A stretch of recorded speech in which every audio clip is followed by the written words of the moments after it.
Bom dia a todos. Eu acho que está dando para me ouvir, tá, né? Tá. Bonita a mensagem, né? Inicial de reflexão. Tá baixo? Tem como me ajudar lá, Márcia? A Márcia vai aumentar para a gente, tá? Às vezes a gente, na vida, a gente escuta se a gente não tiver deficiência auditiva, mas a gente não está ouvindo com profundidade o apelo da terra, o apelo das pessoas, do sofrimento que ainda temos no nosso contexto aqui no planeta Terra. Precisamos ampliar a nossa capacidade de perceber os sons que são silenciosos, que estão dentro dos corações e que gritam por socorro, gritam por amizade, gritam por compaixão, por misericórdia, por ajuda, por caridade.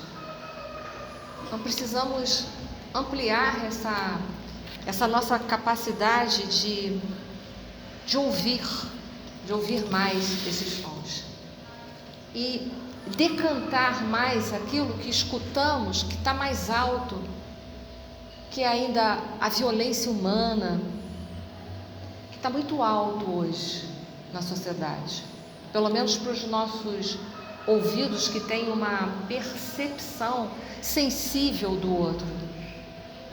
Então precisamos diminuir esse barulho que está na sociedade, que é muito grande, da violência, e ampliarmos a nossa audição para esses sons que são internos da alma e que só vão ser percebidos se a gente abrir as janelas dos nossos corações. E esse é mais um apelo nessa época festiva chamada Natal. Nós que confundimos muito a festividade do Natal com Papai Noel, com a rena, com o trenó, com os presentes, com a árvore de Natal. Porque o homenageado do Natal, para nós, que nos intitulamos cristãos, é nosso Senhor Jesus Cristo, que veio há mais de 2000 anos atrás para deixar uma mensagem que ficou eterna nos nossos corações. Jesus não escreveu nem uma linha, e apesar disso tudo, olha o marketing, se a gente fosse falar numa linguagem hoje do século XXI. Ele permanece vivo.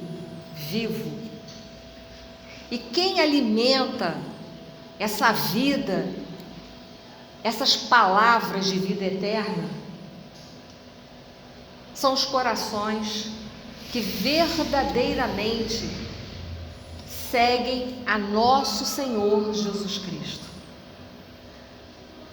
Então, para mantermos acesa e viva essa linguagem, esses ensinamentos, esses sentimentos que foram pronunciados e, acima de tudo, vividos por nosso Senhor Jesus Cristo, somos nós que vamos manter esse pensamento, essa mensagem viva, não através das nossas palavras, mas através do nosso comportamento na sociedade. Não um comportamento perfeito, porque, como está no Evangelho segundo o Espiritismo, reconhece-se o verdadeiro espírita pelo esforço em que ele emprega em domar as suas más inclinações. Ou seja, reconhece o verdadeiro espírita pelo esforço que ele emprega todos os dias na sua vida em se transformar. Ou seja, o espírita não é perfeito, mas ele tenta todos os dias ser uma pessoa melhor. Tem altos e tem baixos, Tem altos e tem baixos. Mas quando ele vai no baixo, que ele cai, ele levanta, ele sacode a poeira e dá a volta por cima, como diz a música popular.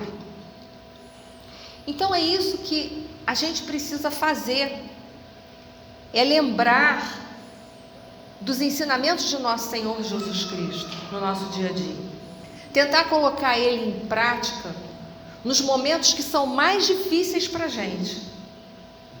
Com aquela pessoa que é difícil, que espizinha a gente, que maldiz sobre nós,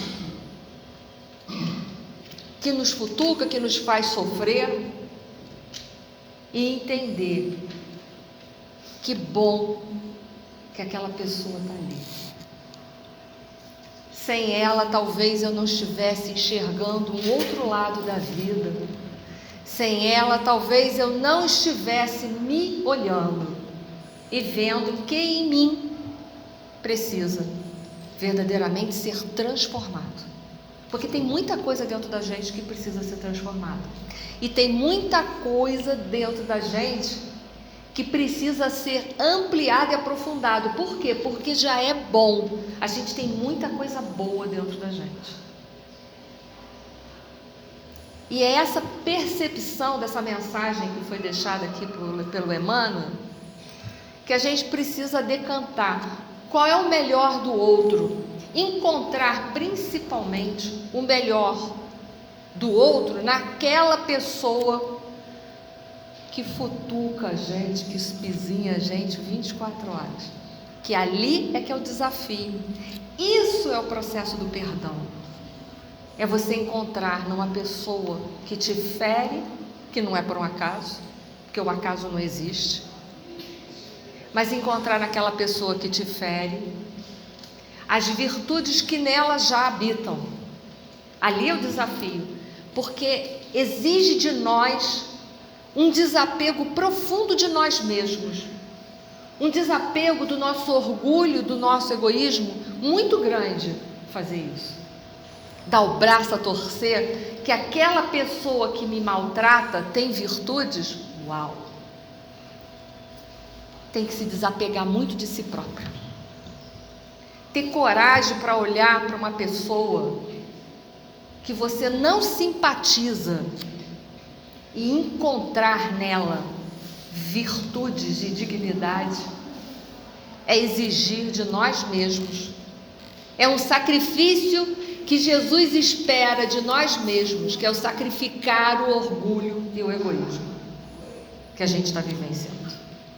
Então, que essa nossa festa de Natal nós possamos homenagear a quem de direito, porque foi um espírito valoroso que veio até nós para deixar uma mensagem viva, porque Jesus viveu aquilo que ele falou. Ele não foi um teórico, ele viveu. Porque nós temos hoje na sociedade muitos demagogos, que são aqueles que falam, mas não praticam absolutamente nada daquilo que falam. Chico Xavier encarnado, eu quero fazer questão de colocar Chico Xavier encarnado, porque aquilo que dizem que Chico Xavier disse não tem valor nenhum, porque ele não está aqui para testar.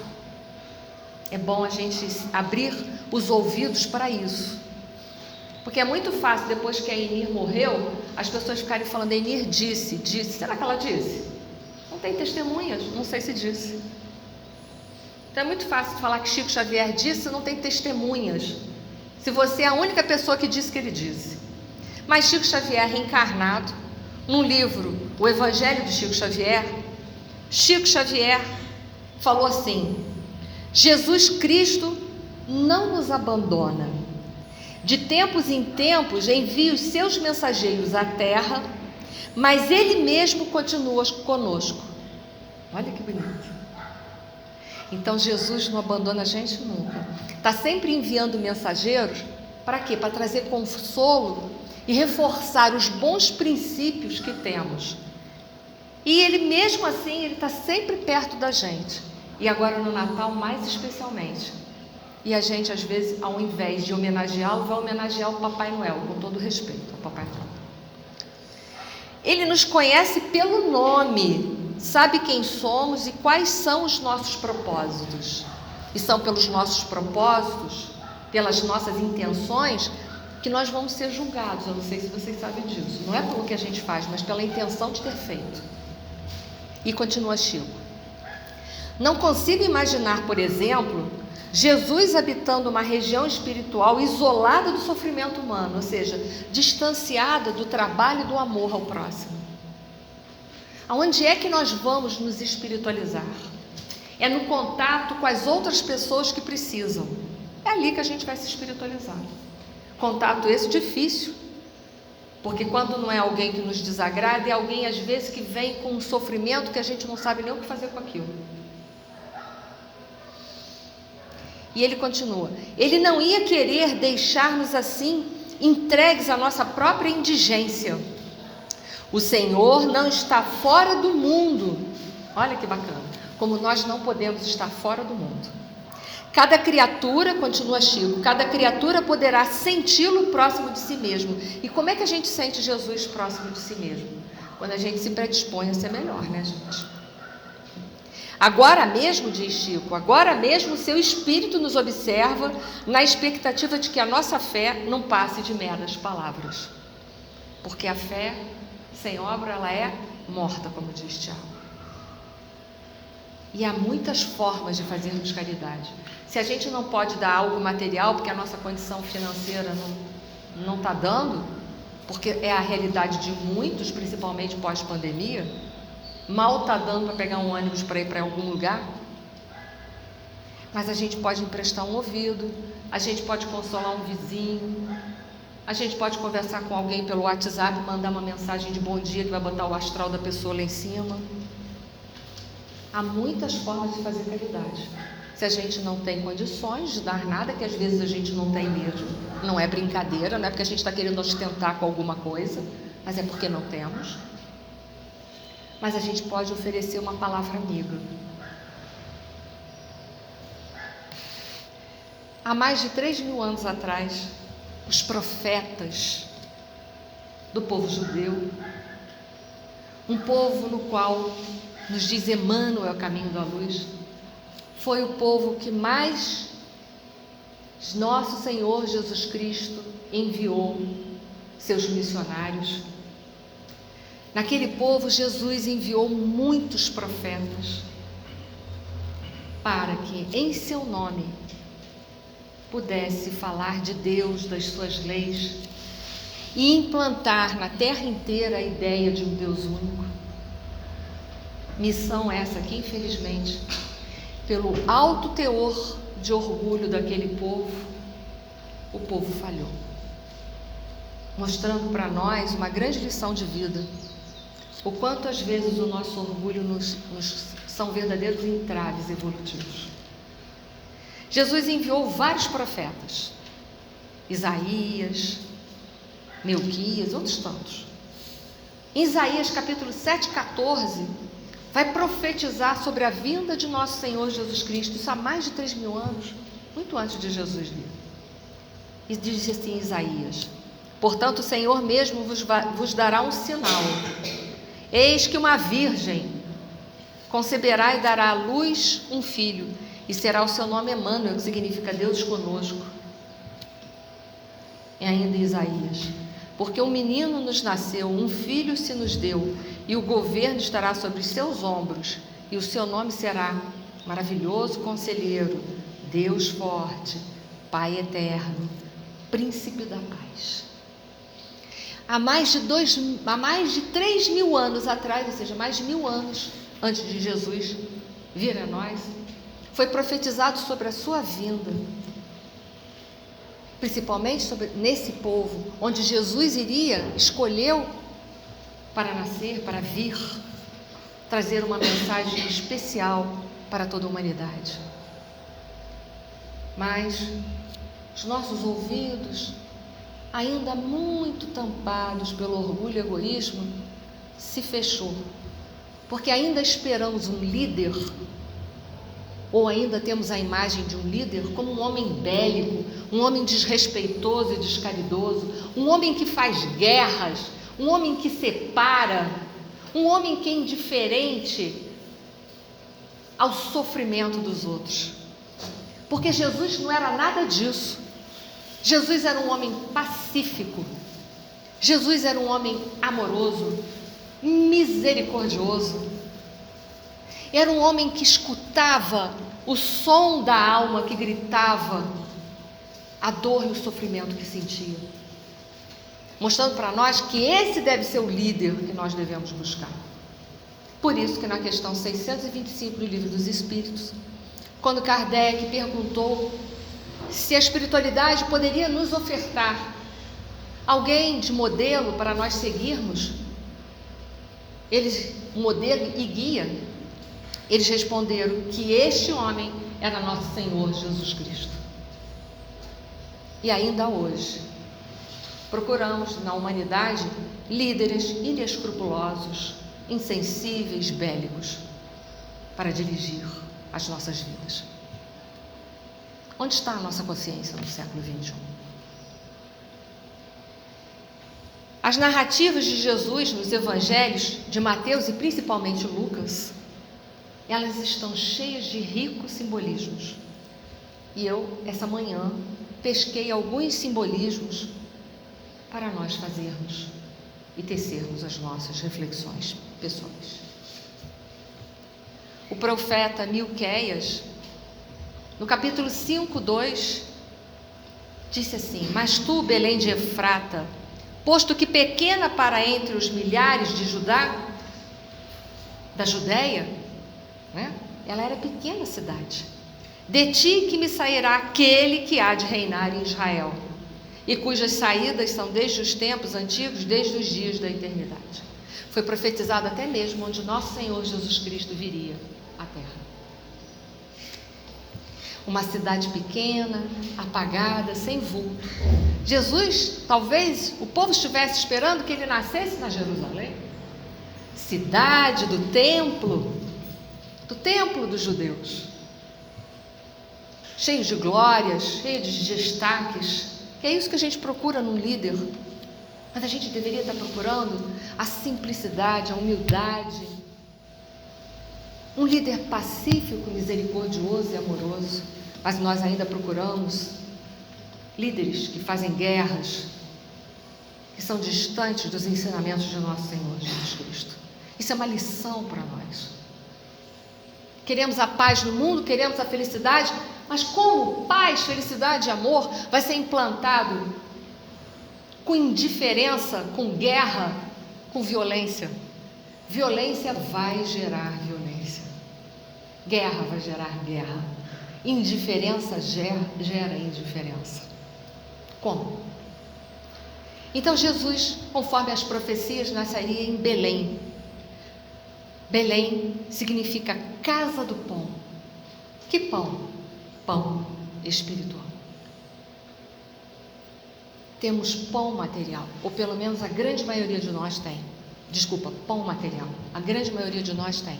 Não vou dizer todos, porque muitos não têm o pão material. E que bom que há aqueles que, como hoje, trabalham aqui nessa casa, saíram para fazer a campanha do quilo, para levar o pão material que muitos não estão conseguindo colocar na sua mesa. Que bom que tem muitos que podem se predispor do seu muito, dar do seu excesso para aqueles que nada possuem. E aí me leva a uma reflexão. São os nossos excessos vão gerar a escassez de muitos. E aí quando eu penso em festa de Natal, as pessoas pensam assim: vamos fazer comilança. Lá em casa esse ano a gente instituiu comida simples, porque o homenageado não precisa de comida rebuscada. Ele precisa que a gente reconheça ele no nosso dia a dia, que essa é a nossa dificuldade. Para que tanta comida? A gente come até o que não tem vontade de comer, porque come com os olhos, enquanto muitos não têm arroz e feijão para comer. Para que isso? Eu pergunto. Para quê? O homenageado não fazia churrasco final de semana? Nunca ouvi falar que Jesus fez.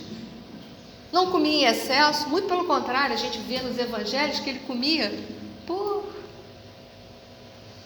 Então os nossos excessos vão representar a escassez na mesa de muitos. Vamos pegar esse excedente, vamos dar para quem não tem arroz e feijão. Ao invés de fazer aquela mesa cheia de comilança, aquela mesa que tem um monte de comida que a gente fica comendo 3, 4 dias. Quando não muito daquilo vai embora, que estraga. Então lá, nessa cidade de Belém, que significa a casa do pão espiritual, esse pão que nós precisamos buscar porque a nossa alma está esfaimada. Quer uma prova? Nós não temos amor suficiente no nosso coração. Hoje a amizade está escassa. Poucas pessoas nós podemos confiar e abrir os nossos corações. Estamos com sede e fome de amigos, de amor, de sinceridade, de misericórdia, de compreensão, que a maioria às vezes não quer nem saber das nossas dificuldades. Eu falo muito que no Brasil, que é o nosso panorama, é aqui que eu posso falar, porque é aqui que eu moro, né?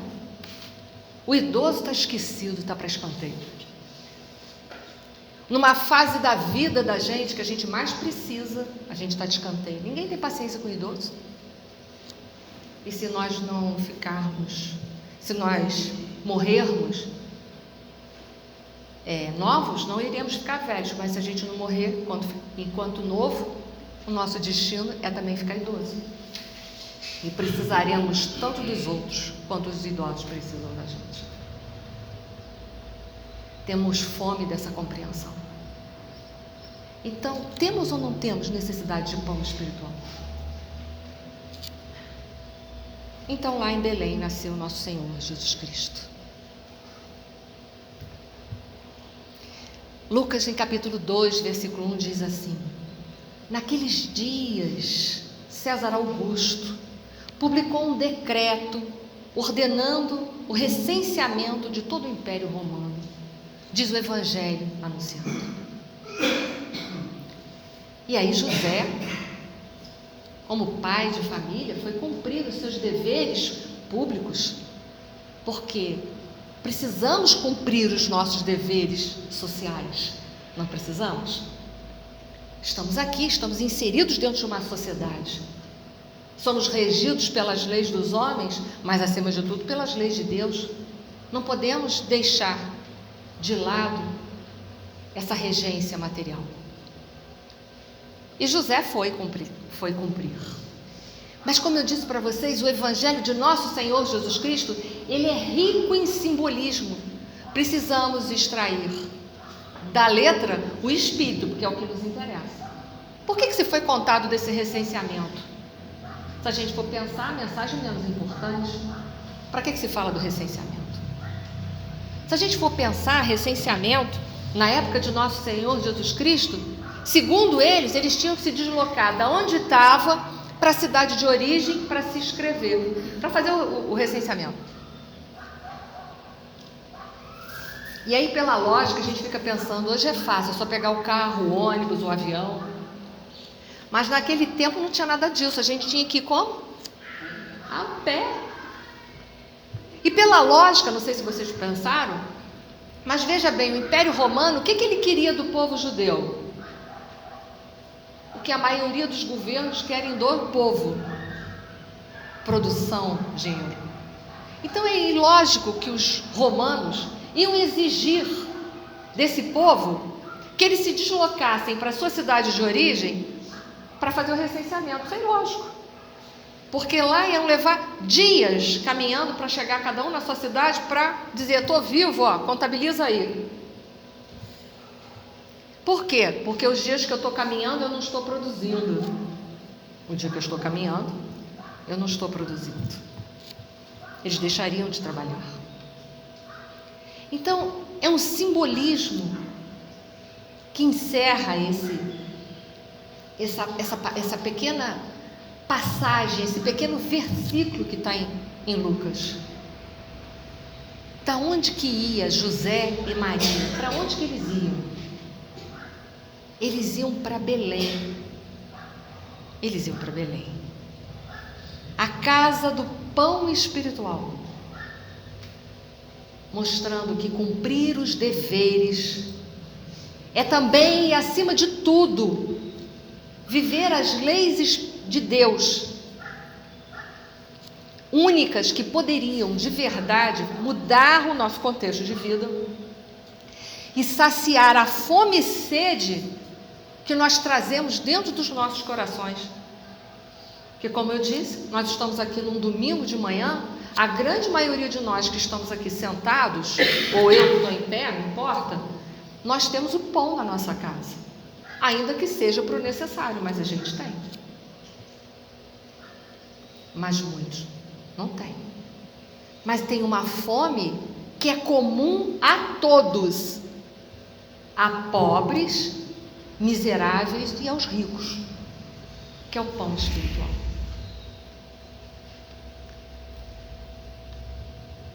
Lucas continua: e todos iam para a sua cidade natal a fim de alistar-se.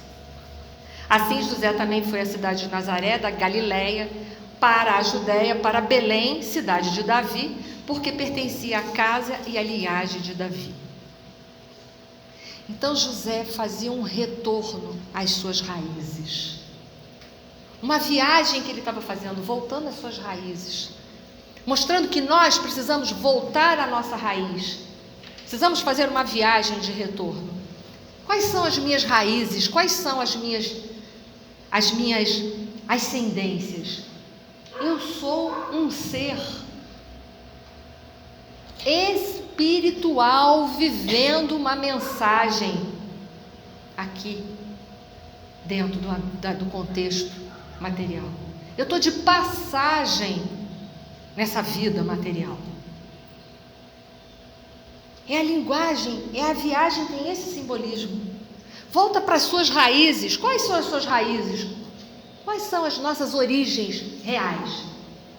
Nós não somos um ser material, nós somos um ser espiritual, vivendo uma experiência material para nos desenvolver intelectualmente e espiritualmente ou emocionalmente, evoluir na vertical, verticalizar as nossas emoções. É para isso que a gente está aqui.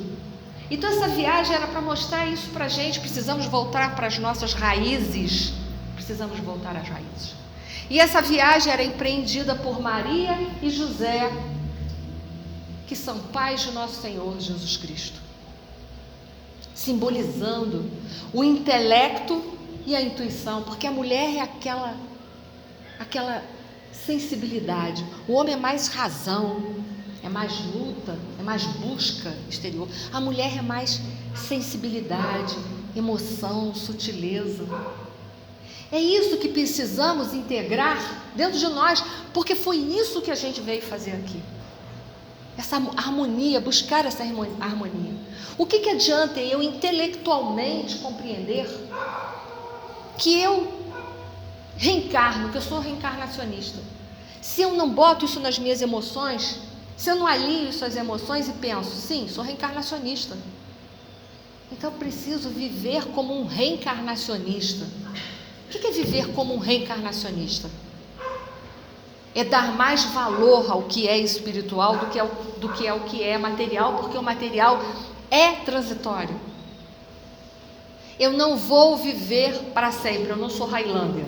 Isso é só lá nos filmes. Então, o que eu estou fazendo aqui?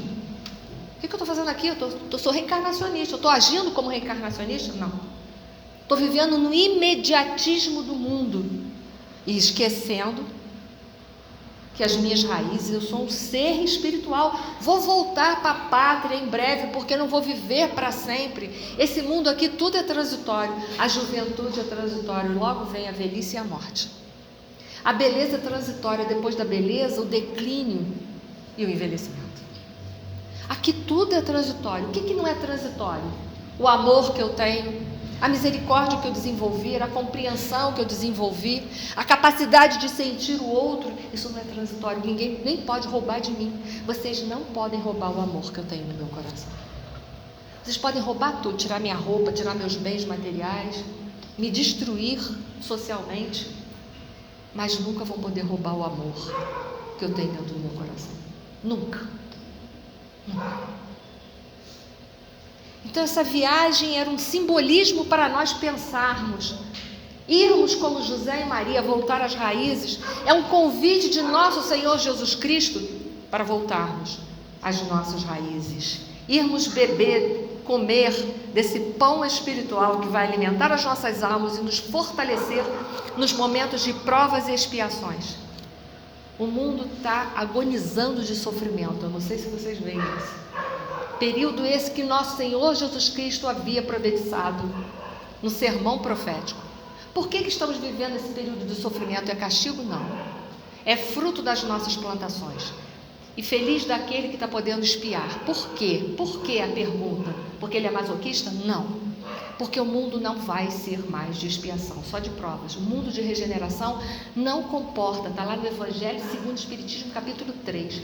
Ele não comportará mais expiações, só provas. Então, feliz daquele que está podendo espiar, porque a chance dele poder ficar aqui, nesse mundo regenerado e novo, é muito grande.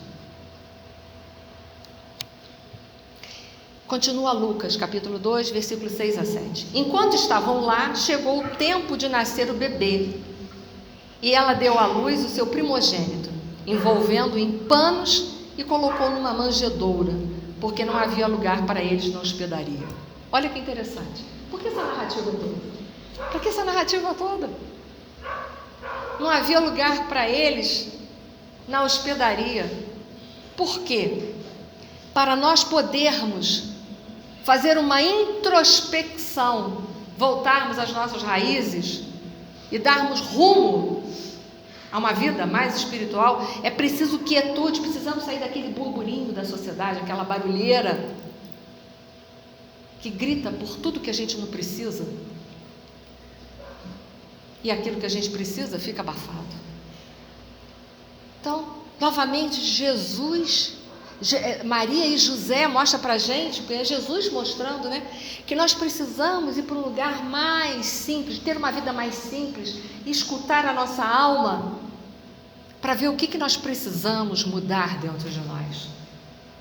Unir o intelecto, a intuição, a sensibilidade, desenvolver esses dois lados dentro de nós. E aí o menino nasce. Esse nascimento é o nascimento do homem novo, porque Jesus vinha estabelecer uma nova era. Tanto é que ele foi um marco na nossa civilização. Antes de Cristo e depois de Cristo, ele foi tão importante que toda a história é narrada dessa forma. Antes de Cristo e depois de Cristo. É um convite para nascer um homem novo. E como deve nascer esse homem novo? Ele precisa ser colocado como Jesus foi colocado, numa manjedoura, simplicidade e humildade. Para nascer um homem novo é preciso que a humildade seja desenvolvida dentro de nós. Porque sem humildade a gente não vai aprender nada de novo. Porque o orgulho vai estar sempre dizendo para a gente que a gente é melhor do que os outros, não tem mais nada para aprender, que a gente não precisa. Então é um convite simbólico de nosso Senhor Jesus Cristo para a humanidade inteira. Toda essa narrativa que foram feitas pelos apóstolos não foi por um acaso, era simbólico, era para a gente pensar e refletir. Não era um conto de fada, não era uma narrativa qualquer. Era uma narrativa simbólica. E lá então, é preciso recolhimento para que o homem novo nasça. Um homem com qualidades espirituais, porque ele nasce em Belém, na casa do pão espiritual. Cujos valores espirituais é que vão vigorar lá, na nossa vida. E aí Jesus cresce. Então vamos buscar uma narrativa em Mateus capítulo 3, versículos de 1 a 2, que diz assim: naqueles dias apareceu João Batista pregando no deserto da Judéia: reformai vossos pensamentos, porque se aproxima de vós o reino dos céus. Quem foi João Batista? Um precursor de nosso Senhor Jesus Cristo. Temos a notícia, pelo mundo espiritual, que João Batista é a reencarnação de um profeta daquele povo chamado Elias, que havia cometido uns equívocos. Vão lá olhar quais foram os equívocos que ele cometeu e aí vocês vão entender por que ele foi decapitado. A importância da reencarnação. Ali está a importância da reencarnação. E diz assim o Evangelho de Mateus: reformai vossos pensamentos. Porque é preciso que a gente eduque os nossos sentimentos, porque os nossos pensamentos, nós que nos dizemos eminentemente seres racionais, mas nós temos um pensamento 100% emocional. Então, reformai vossos pensamentos, porque se aproxima de vós o reino dos céus. Era Jesus que vinha à terra trazer uma mensagem de suma importância para nós, implantarmos o reino de Deus ou o reino dos céus dentro dos nossos corações, porque é lá que ele está, não é um local geográfico, está dentro de nós, para que posteriormente, implantado dentro de nós, ele pudesse surgir de nós e ser implantado na terra, porque nada pode ser implantado ao nosso redor se não está dentro de nós primeiro. É demagogo. Se eu quero a paz, tem que viver a paz. Se eu quero o amor, eu tenho que viver o amor. É lei de ação e reação. Então é demagogia gritar por mundo que quer a paz e viver na guerra. É uma demagogia. Se você quer, viva. Se você quer, faça surgir. Para fazer surgir a paz, tem que calar o orgulho e o egoísmo. A mensagem de Jesus ter nascido na manjedoura, foi colocado ali, né? É o simbolismo da humildade. Porque Jesus vinha trazer a boa nova, a boa notícia que simbolizava toda a sua mensagem evangélica, de amor ao próximo e a Deus acima de todas as coisas, mostrando para nós o tríplice aspecto do amar. Porque se eu tenho que amar o próximo como a mim mesmo, primeiro eu tenho que me amar. Porque quem não tem amor não dá amor para ninguém, de jeito nenhum. Não posso dar aquilo que eu não possuo. Se eu tenho amor por mim, eu dou amor para os outros. Se eu tenho para mim e dou para os outros, fatalmente, sem fazer esforço nenhum, eu completei a terceira parte do mandamento, que é amar a Deus. Porque se eu me amo e amo a sua criação, fatalmente eu amo aquilo que eu não vejo, que é Deus. Fatalmente. Ele vinha trazer essa boa nova para todos nós. Dito isso, que era só um pequeno trecho, eu agora vou contar uma história para vocês, que está no livro Cartas e Crônicas do Irmão X, que é Humberto de Campos, né? Outra confusão, que ele teve que usar o pseudônimo, também deixo para vocês descobrirem por que ele teve que usar o pseudônimo. A história do capítulo 2, intitulada As Três Orações. Alguns devem lembrar-se aqui. Os que não lembram, eu vou relembrar. A história diz assim, prestem muita atenção, que é muito bonito, e grava e guarda tudo que nós precisamos para a noite de Natal. Em grandes bosques da Ásia Menor, 3 árvores, ainda muito jovens, pediram a Deus lhe concedesse destinos gloriosos e diferentes. A primeira árvore explicou que aspirava a ser empregada no trono do mais alto soberano da terra. Após Deus ouvi-la, a segunda se declarou que desejava ser utilizada na construção do carro que transportasse os tesouros desse rei poderoso. E a terceira finalmente disse, então, que almejava transformar-se numa torre nos domínios desse potentado para indicar o caminho que leva ao céu. Depois das preces formuladas, um mensageiro angélico desceu a mata, depois de levar as preces até Deus, ele desceu a mata e avisou que o Todo-Poderoso e Misericordioso lhes recebera a rogativa e que lhes atenderiam as petições feitas. Que bom, né?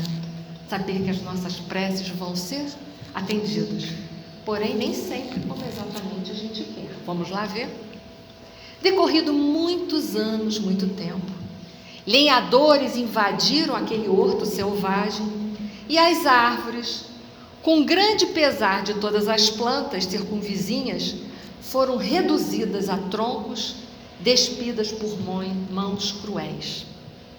Arrastadas para fora do seu ambiente familiar, ainda mesmo com os braços decepados, elas confiaram nas promessas do Supremo Senhor e se deixaram conduzir com paciência e humildade. Olha só, se deixaram conduzir com paciência e humildade. Quão não lhes foi, porém, a aflitiva surpresa. Depois de muitas viagens, a primeira caiu sob o poder de um criador de animais, que de imediato mandou convertê-la num grande coxo destinado à alimentação dos carneiros. A segunda foi adquirida por um velho praiano que construía barcos por encomendas. E a terceira foi comprada e recolhida para servir em momento oportuno numa cela de malfeitores. Vocês ainda lembram de que Caidamã prometeu ou quer que eu repita? O que Caidamã pediu? Vocês querem que eu repita? Querem? Quer? Vou lá. Vou falar o que cada uma pediu. A primeira pediu para ser empregada no trono do mais alto soberano da terra. Essa foi convertida em coxo.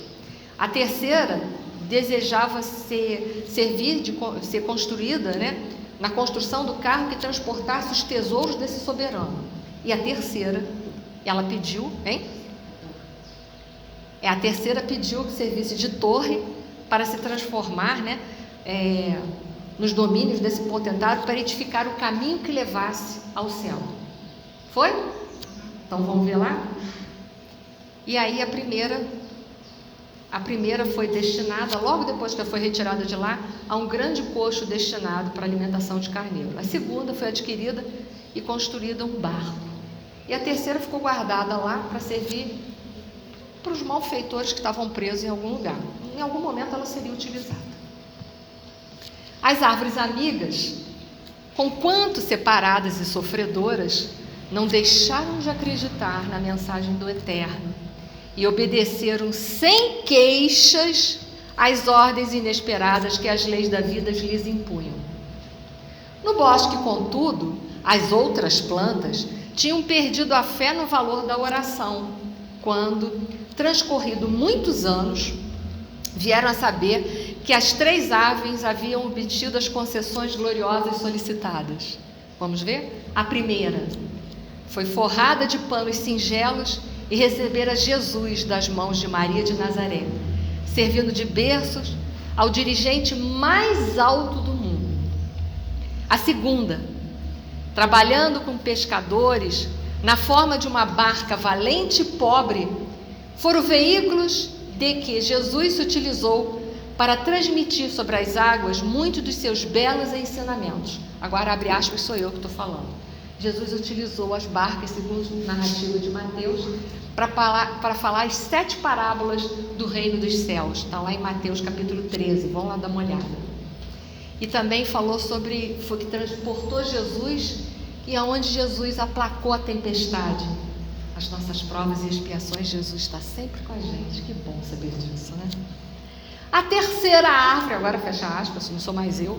A terceira árvore, convertida apressadamente numa cruz em Jerusalém, seguira com ele o Senhor para o monte, e ali, ereta e valorosa, guardara-lhe o coração torturado, mas repleto de amor no extremo sacrifício, indicando o verdadeiro caminho do reino celestial.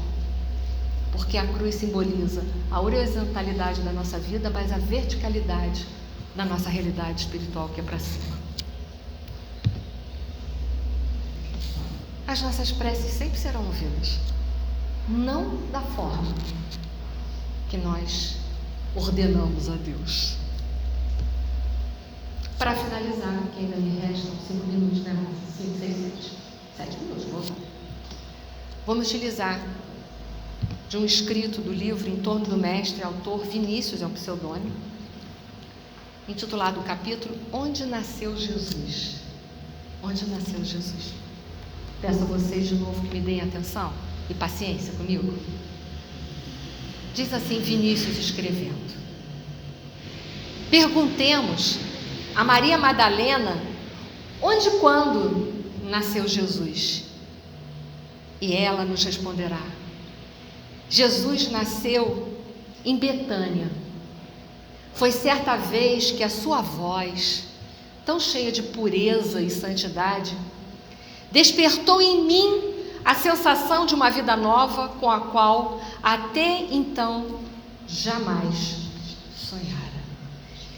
Perguntemos a Francisco de Assis o que ele sabe sobre o nascimento de nosso Senhor Jesus Cristo, e ele responderá assim para nós: ele nasceu no dia em que na Praça de Assis entreguei minhas roupas e até meu nome para segui-lo, pois sabia que somente ele é a fonte inesgotável do amor. Perguntemos a Pedro quando se deu o nascimento de nosso Senhor Jesus Cristo, e ele responderá: Jesus nasceu no pátio de Palácio de Caifás, na noite que o galo cantou pela terceira vez, no momento em que eu o havia negado. Foi nesse instante que acordou-me a consciência para a verdadeira vida. Perguntemos a Paulo de Tarso quando se deu o nascimento de Jesus, e Paulo de Tarso responderia: Jesus nasceu na estrada de Damasco, quando, envolvido por uma intensa luz que me deixou cego, pude ver a figura nobre e serena que me perguntava: Saulo, Saulo, por que me persegues? E na cegueira passei a enxergar um novo mundo quando eu lhe disse: Senhor, o que queres que eu faça? Perguntemos a Joana de Cusa onde e quando nasceu Jesus, e ela responderá para nós: Jesus nasceu no dia em que, amarrada no poste do circo de Roma, ouviu o povo gritar: negue, negue! E o soldado com a tocha acesa dizendo: este teu Cristo só lhe ensinou a morrer? Foi nesse instante que, sentindo o fogo subir pelo meu corpo, pude com toda certeza e sinceridade dizer: não me ensinou só isso. Jesus ensinou-me também a amá-lo. Perguntemos a Tomé onde e quando nasceu Jesus, e ele responderá para nós: Jesus nasceu naquele dia inesquecível em que ele me pediu para tocar as suas chagas, e me foi dado testemunhar que a morte não tinha poder sobre o Filho de Deus. Perguntemos a João Batista onde e quando Jesus nasceu, e com certeza ele responderá: Jesus nasceu no instante em que, chegando ao Rio Jordão, pediu-me que o batizasse, e ante a meiguice do seu olhar e a majestade de sua figura, pude ouvir a mensagem do alto: este é meu filho amado, no qual pus a minha complacência. Compreendi que chegara o momento dele crescer e eu diminuir para a glória de Deus Pai. Perguntemos a Lázaro onde e quando nasceu Jesus, e ele com certeza responderá: Jesus nasceu em Betânia, na tarde em que visitou-me o túmulo e disse: Lázaro, levanta! Nesse momento compreendi finalmente quem ele era: ressurreição e vida. Perguntemos a Judas onde e quando Jesus nasceu, e ele responderá com certeza: Jesus nasceu no instante em que eu assisti o seu julgamento e a sua condenação. Compreendi que Jesus estava acima de todos os tesouros terrenos. Perguntemos finalmente a Maria de Nazaré onde e quando Jesus nasceu, e ela responderá: Jesus nasceu em Belém, sobre a esteira que era o foco de luzes, guiando os pastores e suas ovelhas ao berço de palha. foi quando o segurei em meus braços pela primeira vez e senti se cumprir a promessa de um novo tempo através daquele menino que Deus enviara ao mundo para ensinar aos homens a lei de amor. E para nós,